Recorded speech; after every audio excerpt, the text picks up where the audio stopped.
note takers to maybe, if they can keep it as brief as 3 minutes, that will be really helpful.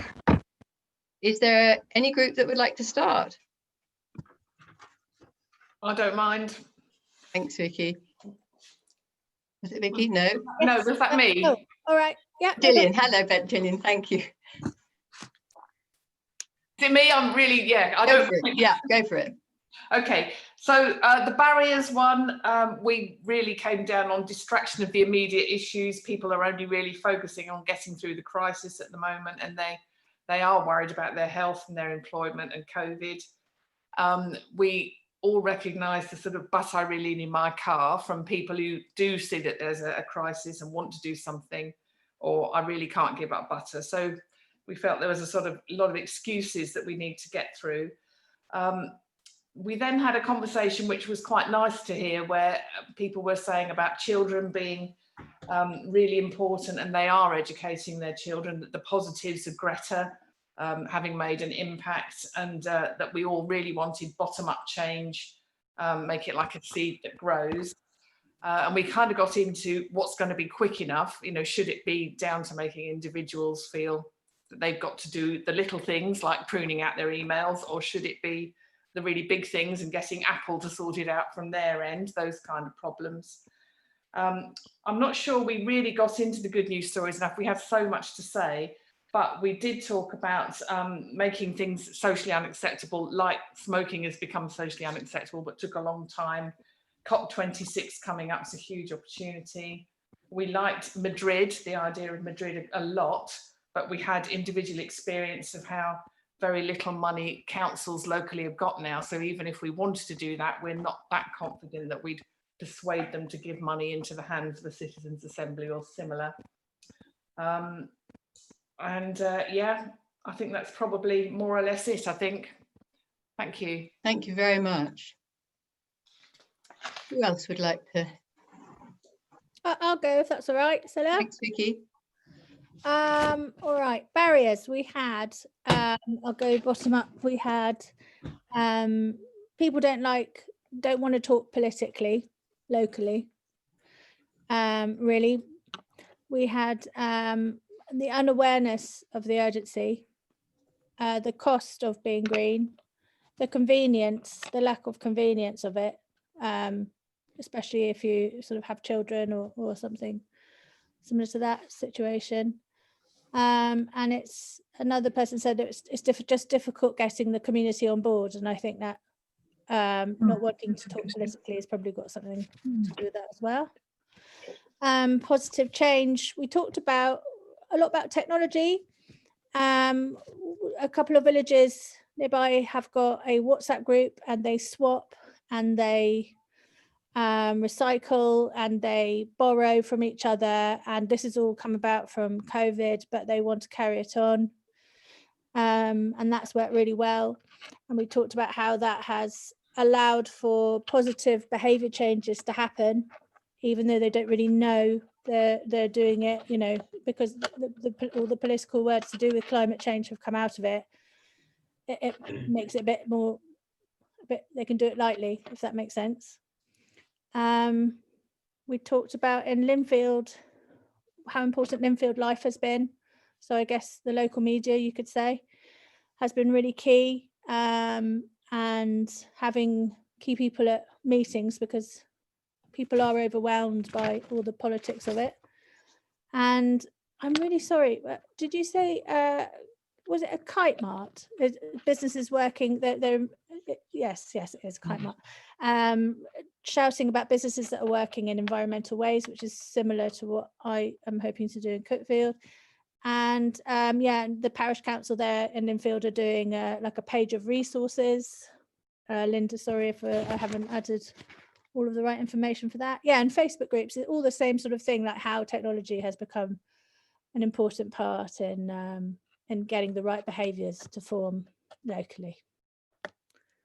I think that's. Thank you very much, Vicky.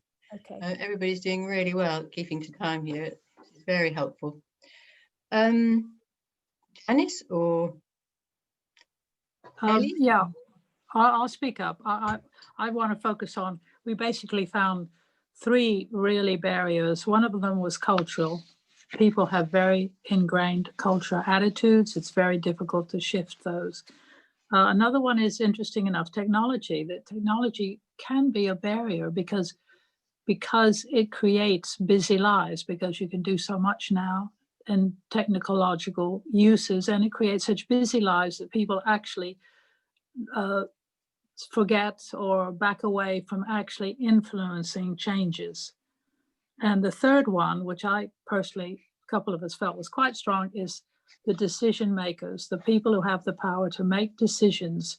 And you can't, these are politicians actually, which people are electing, and they can prove to be very barriers. I'm not in Burgess Hill Town Council, let's get that straight, but certainly in Mid Sussex, and even West Sussex got some complimentary comments, but it looks like it's our district council that's a real barrier. Thank you. I'll leave the rest. Thank you. Thanks, We Jenny. had some, Scilla, we had some Yep. really positive stories, which I shall put on an email. Okay, thank you. Thank you. Who else would like to go? Good. I can go. Hello, Juliet. Thank you. Yeah, so this was group 4. So we talked about barriers, a whole range of barriers, how people are time poor. So a lot of people are interested and enthusiastic, but how to get them fully engaged and really doing things is a challenge. The financial barriers, people are concerned about the payback times of things like installing solar panels or buying an electric car. If the payback is 20 years, I just can't afford to do it. And that small things are easier to understand and to change, but they're not enough. How do we get the big systemic changes that we know are needed? And that's where I brought in my frustration, which I share with Janice, about the government decision makers not supporting the major systemic changes in terms of infrastructure and so on that we need in order to make the systemic change that we know we have to have. On the positive side, people are more aware than they used to be. There's a lot less climate skepticism than there was 10 years ago. And there's lots of examples at the local level of people coming together. So the Linfield Parish Council Climate Action Working Group, which came about after a lot of pressure from within the community to get the Parish Council to declare a climate emergency. At a bigger scale level, the financial services industry and people talking about divestment, and then lots of small community actions around things like the repair cafe and flooding and so on. I think that's it. Thank you very much. I think we've got one more group, which is the group that I was in. Ellie, I can't see you. Yeah, I am. Oh, there you are. Yes. You want to go ahead? Okay, thanks. So we kind of swerved around both questions, so I hope I picked up most of the main points. We didn't stick strictly to the questions, but in terms of barriers, I think the main themes we talked about. So a big one was that your average person doesn't really know who they need to talk to about getting involved in things, or who they need to ask about recycling, or what local authority does what, and just that it's not entirely clear. Unless you're plugged into these networks regularly, you might not know where to go or how to get involved. Another thing we touched upon is this loss of the sense of village or sense of community. So the loss of key hubs within small communities that were really important to keeping people in touch, and how they served as such an important place for building relationship and empowering people to make changes. So that's a challenge that we're seeing in that small shops are closing and transport links are getting reduced. So we're not able to connect as much with people in our community. We talked quite a lot about some positive things. I think was quite good in our group. So we talked a lot about how the recent COVID crisis has shown that people can really be empowered. If there's an emergency, we are able to just get on with it if we need to. So we had some examples in the group of how individuals have taken on their own initiatives based on response to the COVID crisis, and this has been really empowering for individuals and really shown that we can make changes. And similarly, throughout this crisis, I think there's been a real focus on connecting with the natural world, because lots of us are shut inside and all we can do is go out for walks in our local area. It's actually been really good for people and individuals to get out and explore what's around them, which is it's been a really good positive outcome, as well as helping to build community and to really get to know where you live. And then we also talked about the really good example going on in greener Cookfields. So just a small environmental group at the beginning, but using things like WhatsApp and effective communications has really grown and has shown that you can, using such a simple piece of technology, you can bring people in on conversations and help them make key decisions. So that's just a really good example of how people are using communications. And then lastly, we talked a little bit about things like the TerraCycle scheme, which although aren't the be all and end all, and recycling isn't the way to save the planet, we acknowledge that simple schemes like that are really good ways of actively engaging people to change their own personal behaviour, just by getting them to think about something as small as, can I throw this in this bin, or can I take it here? I hope that's everything. Thank you very much, Ellie. Well, it seems like we've covered a huge range of different kind of barriers and possible ways forward. Brian, do you want to take it forward from there? Whoa, I'll try. I think what would be really interesting would be, I'm going to ask you all to do a little task, which is I want you to just kind of pause for a minute. So take 60 seconds and have a think about one or two things that really kind of stuck out for you in your mind as you listen to everybody, you listen to the feedback. Think about something that was really interesting, that you really think, oh yeah, that was important. I want to hear more about that, or I want to follow up on that. And what I'd like you to do is pop into the chat box a few words that kind of reflect that, and in whatever way you want to do. You might want to just put in a few keywords. You want to say, yep, I really want to follow with that. So take a minute, just have a little think about it. And what I'm going to do is I'm going to tell you, don't type any, don't press return, don't send your message to the group until I say go. Because what happens is you start getting distracted and you look what everybody else has written. So I'll give you a minute. So just quickly think what's stuck in your mind, and then I'll tell you when to go in about a minute, and then we'll see what the stream of consciousness looks like.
Okay, 10 more seconds, folks.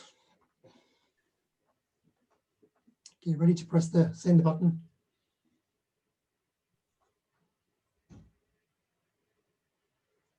Okay, far away. And then spend a couple of minutes just kind of looking at the what people have written, and and what we probably need to do on this one, Peter and Chris, is if people are happy, it might be useful for us just to kind of keep a record of this, even privately, just as a way of building up a note of what happened and what was said. I'd imagine people don't want this necessarily to be shared publicly, but it'll be useful maybe as just kind of feeding into the overall summary. So in an aggregated, non-attributable way, as in you can't tell who wrote it.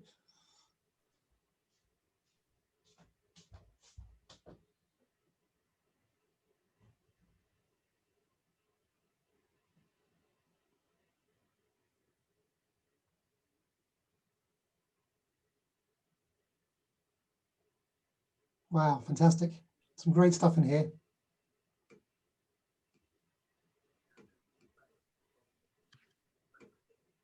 So, okay, so just to kind of, I guess, some reflections. I'm sure you're all seeing it as well, but you know, I'm seeing such a rich amount of knowledge, activity, the opportunities for learning between us just seem incredible.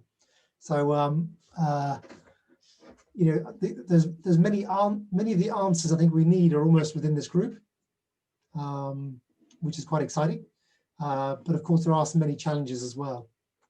And I think one of the challenges I'm hearing reflected, and I guess I feel keenly myself, is also that there's a lot we can do as individuals and as communities, but there's also a need for our leaders to also step up and be more ambitious as well. So, you know, we can't all be doing it. We can't all be responsible for changing the world just in our own individuals. We need everybody, including all of our leaders. There was a great example of that in the last couple of weeks. I don't know if you heard the story, but Shell did a kind of incredible, had an incredible backfire on Twitter, because they sent out a Twitter question which said, what can you do to tackle climate change? Was the question from Shell. And people were like livid. It's like, what the hell? What do you mean, what can I do to tackle climate change? What about you, Shell? And it was incredible. It was, you know, it was like, when you think about it, yeah, that was a kind of a stupid question to ask if you're Shell. But it kind of showed how there's this, like, you know, there is this frustration that, yes, we will do our bit and we will work very hard as communities, but we also need our leaders to step up and be more ambitious as well. And of course, there's a role that we can play as the electorate with our councillors and through our councils and through our democratic structures to impress upon our council that we do expect them and want them to step up and be more ambitious. The other thing that struck me was the comment, I think Ellie mentioned it as well, was the average person just doesn't know. And what struck me, I'm sure many of you have heard this as well, is that people just aren't aware of some of the things that can be done, need to be done, are being done. So the incredible success in Borkum, Repower Borkum with all the solar panels, is a fantastic story that probably is hardly known at all locally. I know a little bit about it, and also the success with HKD in Sussex as well. So there's some fantastic success stories locally that could be shared, that could be very empowering. And you know, in Burgess Hill, there's a website that the council uses to communicate its strategic plans and all the great things that are happening in Burgess Hill, but nobody knows where it is. Nobody's heard of it. It's called burgesshill.net.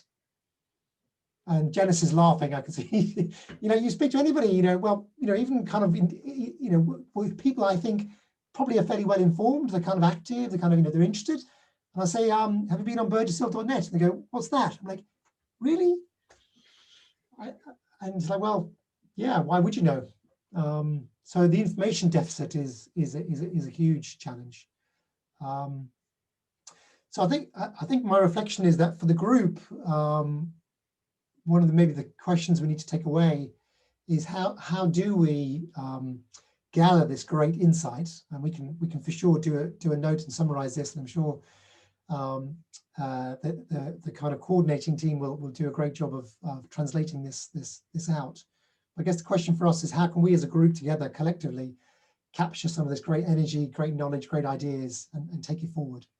And maybe there's 2 or 3 things we can pick out and do further meetings to drill down in a bit more detail. You know, let's think about that WhatsApp group that's working so well in Fulking and in Cookfield, and say, well, yeah, could we create some smaller WhatsApp groups in other places and kind of, you know, build on that? You know, what learning outside there internationally around using tools like that can we bring in? I mean, I can certainly put some feelers out there in my community to find out, you know, some best practice that we can draw in as well. So yeah, so lots of great stuff, lots of things to be encouraged about, as well as the challenges. I think what I'd like to do is share with you something which hopefully you'll find interesting from our work at Climate Kick, when we are thinking about working with cities who have an ambition to get to zero carbon by 2030. So you hopefully be pleased to know there are at least 15 cities in Europe, many more, who actually have an ambition to get to zero carbon by 2030. They're really serious about it, and they're really motivated, and that's from the mayor down. And we as an organisation, wearing my professional hat, we're funding them on that journey. One of those cities is Edinburgh. And I'm going to share my screen to show you some slides. So can you see my screen? Yep, great, excellent.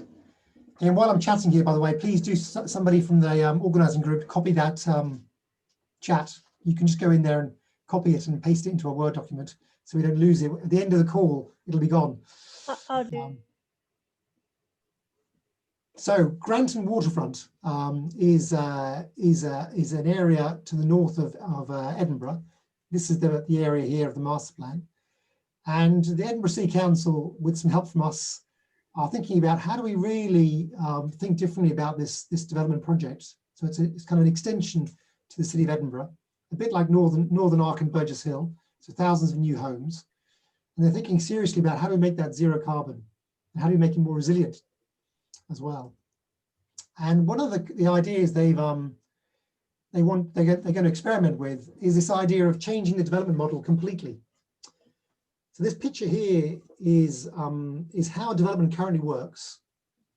So, you know, you've got your shareholders, your banks, your councils, you've got your construction project managers, your developers. They're over there on the left-hand side. That's the kind of professional environment, if you like, of how things work currently. And over on the right-hand side, you've got the customers, there's us who buy houses or rent houses. You know, we get our mortgages, we pay our energy bills, you know, and we get served up, if you like, the product that the developers and our lovely council decide that we're going to get. And we choose, you know, when we go out there to buy homes, we choose from what's available on the market. That's how the system works currently. You know, building to sell or building to rent is how that's termed. So one of the systems changes that we're thinking about to really accelerate change, we're not just thinking about, but we're actually doing, is to create a village development company. And this is where people that are going to live in these houses become members of the village development company in advance of the village being built. And they're in a village development company alongside the construction, the project management, and the, if you like, development directors. And it's about actually the members having a huge say and decision about what gets built and how it gets built, and creates a whole new structure where people are actually in this together.